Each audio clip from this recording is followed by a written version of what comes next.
Sir Ramasubramaniam sir வணக்கம். Ramasubramaniam sir, நீங்கள் அட்வொகேட்டும் கூட. சார், இது வந்து சுப்ரீம் கோர்ட்டினுடைய ஆர்டரை எதிர்த்து போடப்பட்ட ரிவ்யூ பெட்டிஷன் சார். மொத்தம் 48 பேர் வந்து இதில் மனுதாரர்கள் சார். இதில் வந்து ஒரு கேக் ஆர்டர் வந்து பாஸ் ஆயிருச்சு.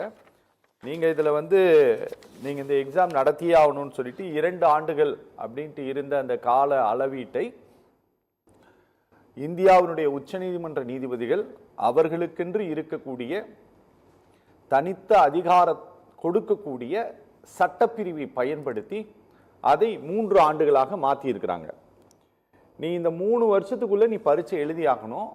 எழுதலைன்னா நீயா வேலையை விட்டு போயிட்டு அதனுடைய பெனிஃபிட்ஸ் நீ அடைஞ்சிக்கலாம். ஒருவேளை நீ பரீட்சை எழுதி நீ பாஸ் பண்ணல அப்படின்னா தானாகவே வந்து நீ வேலை இல்லை அப்படின்ட்டு ஜாப் வந்து போயிடும். அப்படி வந்து ஒரு உத்தரவு போட்டிருக்காங்க சார். அநேகமாக இப்படி ஒரு ஆர்டர் வந்து இதுக்கு முன்னால் எங்கேயாவது பாஸ் ஆயிருக்கான்ட்டு எனக்கு தெரியல சார். இதுக்கு வந்து இவர்கள் இந்த உத்தரவை எதிர்த்து திரும்பவும் ஒரு மனு தாக்கல் பண்ணாங்கன்னா அதில் ஏதாவது இவங்களுக்கு விமோசனம் கிடைக்க வாய்ப்பு இருக்கா? இதுக்கு ஒரே ஒரு தீர்வு என்னன்னா கியூரேட்டிவ் பெட்டிஷன் போடுறதுதான். ஓகே, அதாவது சில இம்பார்ட்டன்ட் இஷ்யூஸ், அதாவது ரெவ்யூ பெட்டிஷனா இருக்கட்டும் அல்லது மெயின் பெட்டிஷனா இருக்கட்டும், இதை தாண்டி சில முக்கியமான தரவுகளை இந்த கோர்ட்டு கண்டுகொள்ளவில்லை அப்படின்னு சொல்லிட்டு கியூரேட்டிவ் பெட்டிஷன் போட்டால் ஒழிய இதுக்கு ஒன்றும் தீர்வு இருக்கிறதா எனக்கு தெரியல. ஓகே, இது ஒரு முடிந்த முடிவாக இருக்கின்றது சார். அதுக்கு முன்னாடி நான் சில விஷயத்த சம்பந்தம் இருக்கா இந்த சப்ஜெக்டுக்கு அப்படிங்கிற மாதிரி இருந்தாலும் கூட நான் ஒன்று சொல்ல விரும்புகின்றேன். நீங்க இது ரொம்ப முக்கியமான விஷயம். ஏன்னா இது வந்து வாழ்வாதாரம், டீச்சர்ஸுடைய வாழ்வாதாரம். சரி. ஆகவே அதை தாண்டி குழந்தைகளுடைய மிகப்பெரிய பிரச்சனையாக இன்னைக்கு உருவாகி இருப்பது என்பது சிபிஎஸ்இ தேர்வுகள். அந்த தேர்வுகள் அநியாயமாக பல குழந்தைகளுக்கு தற்கொலை அளவிற்கு தூண்டுகின்ற வகையில் நடந்திருக்கின்றது. அது டிஜிட்டல் முறையில கரெக்ஷன் பண்றது அப்படிங்கிறதெல்லாம் அதெல்லாம் நீங்க எடுப்பீங்கன்னு நான் நினைச்சேன். ஏதோ தெரியல, நீங்க அதை எடுக்கல. நார்மலா எந்த டிவியும் தமிழ்நாட்டில் எடுக்கல. நீங்க டெஃபினட்டா ரொம்ப வித்தியாசமான ஒரு டிவி, என்ன ரொம்ப முக்கியமான மக்கள் பிரச்சனைகளை அணுகும் வகையில நீங்கள் செய்வீர்கள் என்று எதிர்பார்த்தேன்.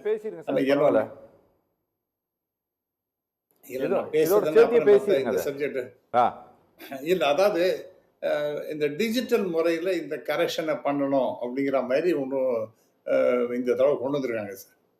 அது வந்து ரொம்ப அக்கிரமமான முறை அது. அதாவது பல குழந்தைகளுக்கு, அதாவது டீச்சர்ஸுக்கு, இப்போ கையில் நீங்கள் பேப்பர் வச்சுன்னு என்ன காமிக்கிறீங்க, ஜட்ஜ்மெண்ட்டை கையில் வச்சுட்டு அது நீ கொஞ்சம் சரியா தெரியுதா இல்லையான்னு சொன்ன ஒரு கண்ணுக்கு நேராக கொண்டு வச்சுட்டு முன்ன பின்ன பார்த்து நீங்கள் அதை பார்த்து படிக்கிறதுக்கு உங்களுக்கு சௌகரியமாக இருக்கும். அதே மாதிரி ஆன்சர் ஷீட்ஸ் எல்லாம் இருக்குன்னா அது வந்து அந்த மாதிரி முன்ன பின்ன அந்த ஏன்னா 40 வயசுக்கு மேலே இருக்கிறவங்க தான் அந்த கரெக்ஷன்ஸ் எல்லாம் வராங்க. அவங்கெல்லாம் கண்ணுக்கு க்ளோஸாக வச்சுப்பாங்க, கொஞ்சம் தள்ளி வச்சுப்பாங்க. ஏதோ பார்த்து அவங்க ரொம்ப சீரியஸாக கரெக்ஷன்ஸ் எல்லாம் பண்ணுவாங்க. அப்போ அன்ஃபார்ச்சுனேட்லி அது இல்லாமல் இது வந்து இந்த கொஸ்டின் ஆன்சர்ஸ் எல்லாம் வந்து அப்லோட் பண்ணுறேன்னு சொல்லிட்டு, டிஜிட்டலைஸ் பண்ணுறேன்னு சொல்லிட்டு, கம்ப்யூட்டர் மூலமாகவே கரெக்ட் பண்ணுறேன் அப்படின்னு சொல்லிட்டு அது பண்ணியிருக்காங்க. அதில் என்ன ஆயிடுதுன்னா அது நிறைய கேள்விகள் அதெல்லாம் கரெக்டாகவே இல்லை. அதாவது இந்த அப்லோட் பண்ணதே சரியாகவே இல்லை. ஆகவே அந்த ஆன்சர் ஷீட்ஸ் இருக்கிற இந்த பேஜ் எல்லாம் இருக்கு பாருங்க, அதெல்லாம் எழுதிருக்கான், ஆனால் லெஜிபிளாக தெரியல. அதனால அந்த யார் கரெக்ட் பண்ணுறாங்க அவங்க வந்து பிளாங்க், அந்த பேப்பர்ல ஒண்ணுமே இல்லைங்கிற மாதிரி அதுக்கு மார்க்கே போடலை.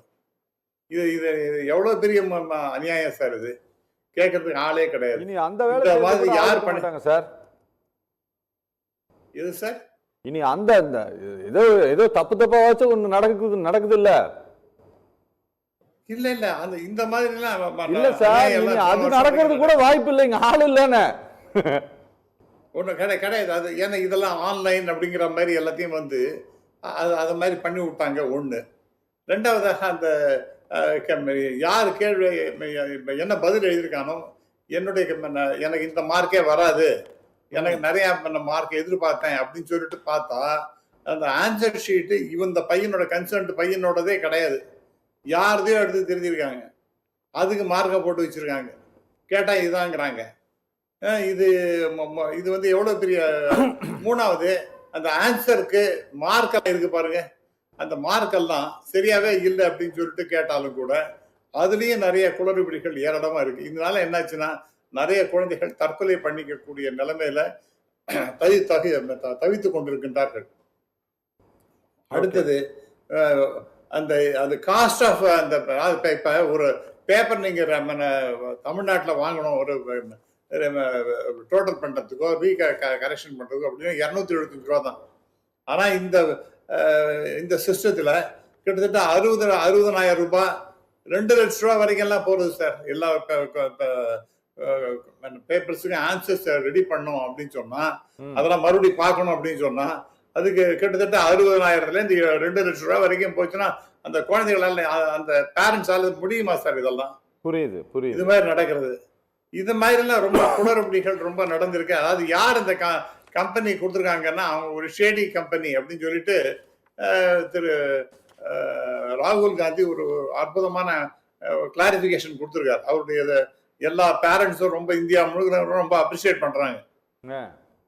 அதாவது ஒரு ஷேடி கம்பெனி, தெலுங்கானால இருக்கக்கூடிய கம்பெனி பேரை மாத்தி அவங்களுக்கு வந்திருக்கு டாடா கன்சல்டன்ட். இவங்களுக்கு 2 பேரும் பிட்ல போட்டதுல டாடா கன்சல்ட் தள்ளிட்டு இவங்களை கொடுத்துருக்காங்க. இவங்க தான் இந்த மாதிரி இதை சரி பண்றதுக்காக இந்தியன் இன்ஸ்டியூட் ஆஃப் டெக்னாலஜி மெட்ராஸையும் கரக்பூரையும் கூப்பிட்டு, ஐயா இந்த மாதிரிலாம் பெரிய தகராறுலாம் ஆயிடுது, இந்த குழந்தைகளோட எதிர்காலமே என்னன்னு தெரியல, நீங்க கொஞ்சம் பாருங்கன்னு சொல்லிட்டு இப்ப அவங்க பார்த்து உட்காந்துருக்காங்க. இதுக்கு ரொம்ப சிம்பிளா ஆன்சர் யாரு? மத்திய அரசினுடைய எஜுகேஷன் மினிஸ்டர் சொல்றாரு, தர்மேந்திர பிரதான். இந்த பிரச்சனைக்கெல்லாம் காரணம் நான் தான். வெறும் அதோட முடிஞ்சு போச்சு சார், இதெல்லாம் பிரச்சனைக்கு காரணம் நான் தான் அப்படிங்கிற மாதிரி ஒரு சிம்பிள் ஆன்சர் கொண்டா. இது என்ன, இது அக்கிரமமா என்ன இருக்கு சார்? இது என்ன அக்கிரமமா இருக்கு? அதே மாதிரி இந்த வருஷத்துலேருந்து இந்த 9ஆம் வகுப்புலேருந்து 3 லாங்குவேஜஸ் சொல்லிட்டு 3 லாங்குவேஜஸ் சொல்லிட்டு போனா, அது 6ஆம் கிளாஸ்லேருந்து தான் முதல்ல சொன்னாங்க. இப்போ அது 9ஆம் கிளாஸ்ல கொண்டு வந்துருவாங்கன்னா திடீர்னு அந்த பையங்கள்லாம் பிரெஞ்சோ அல்லது ஜெர்மன் லாங்குவேஜோ வேற ஏதோ லாங்குவேஜ் எடுத்திருக்காங்கன்னா அதெல்லாம் கிடையாது, புதுசாக ஒரு இந்தியன் லாங்குவேஜா போடு அப்படின்னு அவங்க தடையை திக்குமுக்கு அடிப்ப கோர்ட்டுக்கு போயிருக்காங்க. கோர்ட்ல போய் என்ன சொன்னா, நீங்க இதை நிறுத்துங்க, இது ரொம்ப அநியாயமா இருக்கு, அவங்க சொன்னது ஒண்ணு இப்ப நடக்கிறது ஒண்ணு அப்படின்னு கேட்டா அது ஸ்டே ஆர்டர் கூட கொடுக்க மாட்டேன்னு சொல்லிட்டு, இல்ல நம்ம பார்ப்போம், will continue with the case அப்படின்னு சொல்லிட்டு சுப்ரீம் கோர்ட் சொல்றது. இது எதுக்காக சொல்றேன், சுப்ரீம் கோர்ட் பண்றதுங்கிறது அது நம்ம என்ன செய்யறது, அதாவது ஹையஸ்ட் ஜுடிஷியரி அதுதான் அது. அதுல இந்த மாதிரி பிரச்சனைகள்லாம் வருது. இப்ப எனக்கு முன்னாடி பேசின நண்பர் திரு முருகன் சொன்னது போல, இது ஒன்றும் நீங்க கவர்மெண்ட் ஸ்கூல் மட்டுமே கிடையாது, பிரைவேட் ஸ்கூல்ஸ் மட்டுமே கிடையாது, பிரைவேட் ஸ்கூல்ஸும் உண்டு. இது ஓகே, புரியுது. நான் என்ன கேட்கிறேன், அவர் 2-3 பாயிண்ட் ரைஸ் பண்ண ரொம்ப ரொம்ப நியாயம். நீங்க ஒன்று டீச்சர்ஸ் ட்ரைனிங் அப்படின்னு சொல்லிட்டு அப் டு 8ஆம் கிளாஸ் வரைக்கும் அந்த குவாலிஃபிகேஷன் போறோம், ரைட்டா? அடுத்தது நீங்க அதற்கு மேல போகணும்னா பிஎட் இருக்கணும் அப்படின்றாங்க. இப்ப ரைட் டு எஜுகேஷன் ஆக்ட் படி பிஎட் போன்ற ஒரு தகுதி குவாலிஃபிகேஷன் என்பது வேண்டும், கரெக்ட்? அதை தாண்டி யார் சொன்னாங்க டெட்டுன்னு? அது அந்த சட்டத்துல எங்க இருக்கு டெட்டு? டீச்சர்ஸ் எலிஜிபிலிட்டி டெஸ்ட்னு சொல்லிட்டு எங்கேயா இருக்கா? அது கிடையவே கிடையாது. நீங்க அதை பாஸ் பண்ணிருக்கணும். Eligible to become teacher, you must have the requisite qualification. அது டீச்சர்ஸ் ட்ரைனிங்கா இருக்கலாம் அல்லது பிஎட்டா இருக்கலாம். என்ன அந்த யாருக்கு என்ன கிளாஸ் எடுக்கிறாங்களோ அது மாதிரி. இன்னைக்கு இது எவ்வளவு பெரிய அநியாயம் நடந்திருக்குன்னா, டீச்சர்ஸ் இப்ப அவங்களெல்லாம்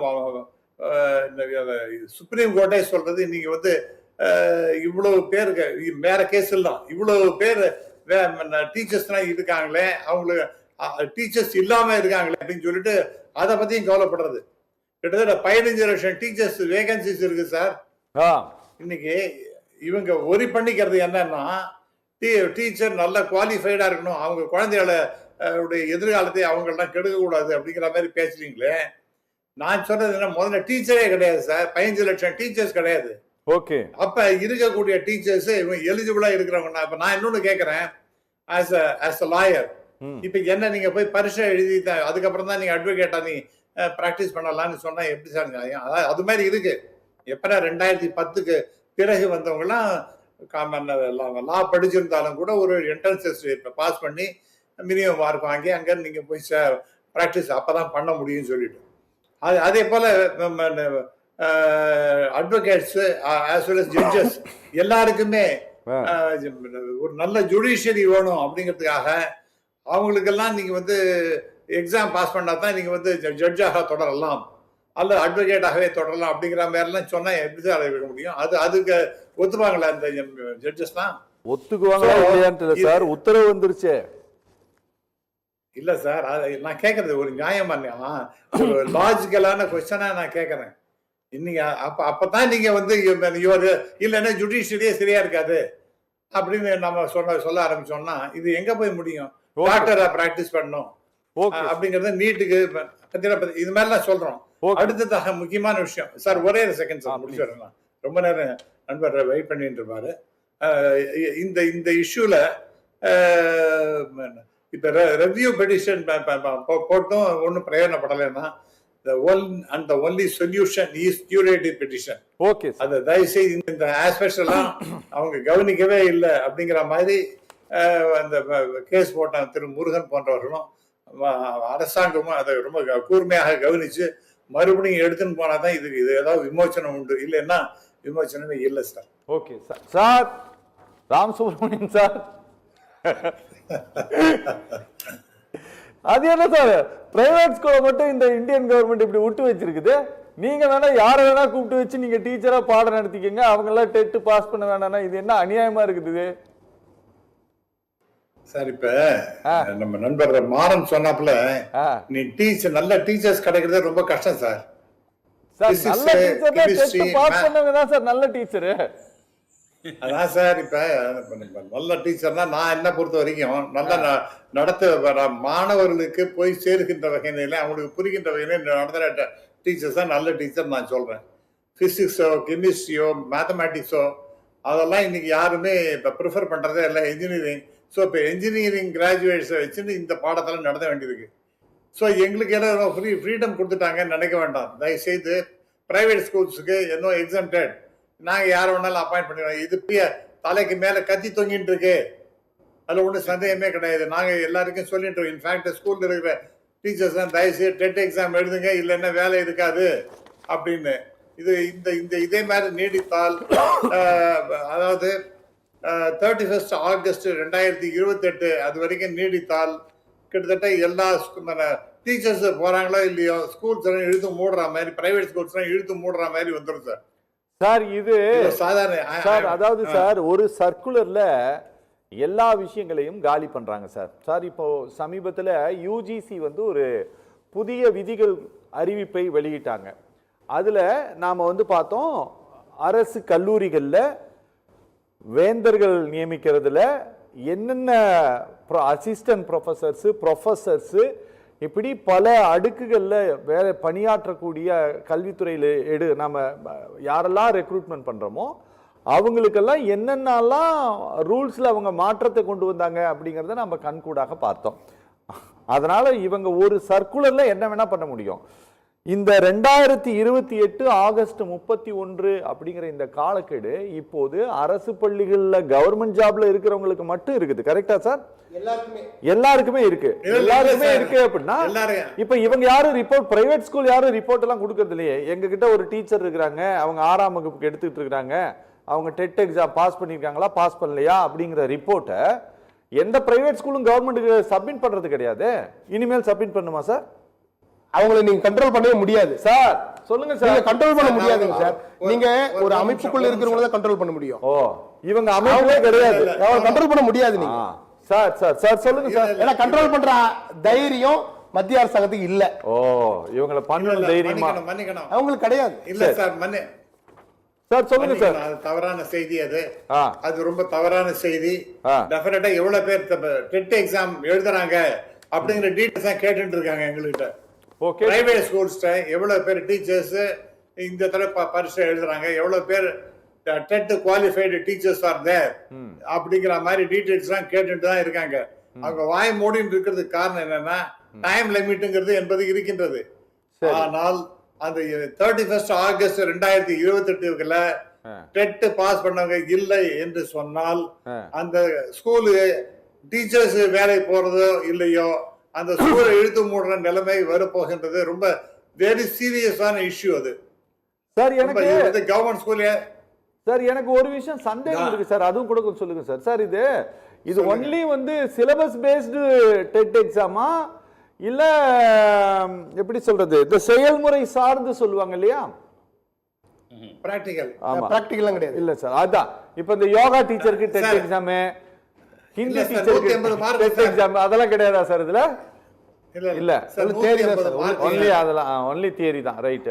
சார் 150 கொஸ்டின்ஸ், அதுக்கு வந்து 90 மார்க் வாங்கினா, அதாவது 60% மார்க் வாங்கி பாஸ் பண்ணணும். சோ எல்லாரும் மினிமம் பாஸே வந்து ஃபர்ஸ்ட் கிளாஸ் தான் இருக்கணும். அது மாதிரி டீச்சர்ஸை தான் நீங்க வச்சுக்க முடியும். அதனால கவர்மெண்ட் ஸ்கூல்ஸா பரவாயில்ல, ஏன்னா நிறைய பேர் பாஸ் பண்ணி வச்சுட்டு இருக்காங்க. அவங்க 2010க்கு முன்னாடி இருக்கக்கூடிய ஸ்கூல்ஸ் எல்லாம் நிறைய பேர் அந்த டீச்சர்ஸ் எல்லாம் இருக்காங்க. அவங்க எல்லாருமே இப்ப ரிட்டையர் ஆயிடுவாங்க 2028 சொல்ல முடியாது. ஆனால் பிரைவேட் ஸ்கூலை பொறுத்த வரைக்கும் கிட்டத்தட்ட எல்லா பிரைவேட் ஸ்கூல்ஸ் எல்லாம் ரொம்ப சப்சிக்வெண்டா தான் ஆரம்பிச்ச ஸ்கூல்ஸ். அதெல்லாம் அது வந்து ரொம்ப சீரியஸான இஷ்யூ ஃபார் பிரைவேட் ஸ்கூல்ஸ். நீங்க ஆரம்பத்திலே நீங்க சொன்னீங்க பிரைவேட் எய்டட் ஸ்கூல் அப்படின்னு, அப்படி கவர்மெண்ட் எய்டட் நீங்க சொன்னீங்க. ஆனால் பிரைவேட் ஸ்கூல்ஸும் ரொம்ப சீரியஸான இஷ்யூ இது வந்து எல்லாருக்கும் பொருந்தக்கூடிய ஒரு ஜட்ஜ்மெண்ட் அது. ஆகவே இது வந்து அந்த டீச்சர்ஸுக்கு மட்டும் ப்ராப்ளம் இல்ல, the very existence of the private school is in question அப்படிங்கறது தான் என்னுடைய point sir. Okay sir, okay.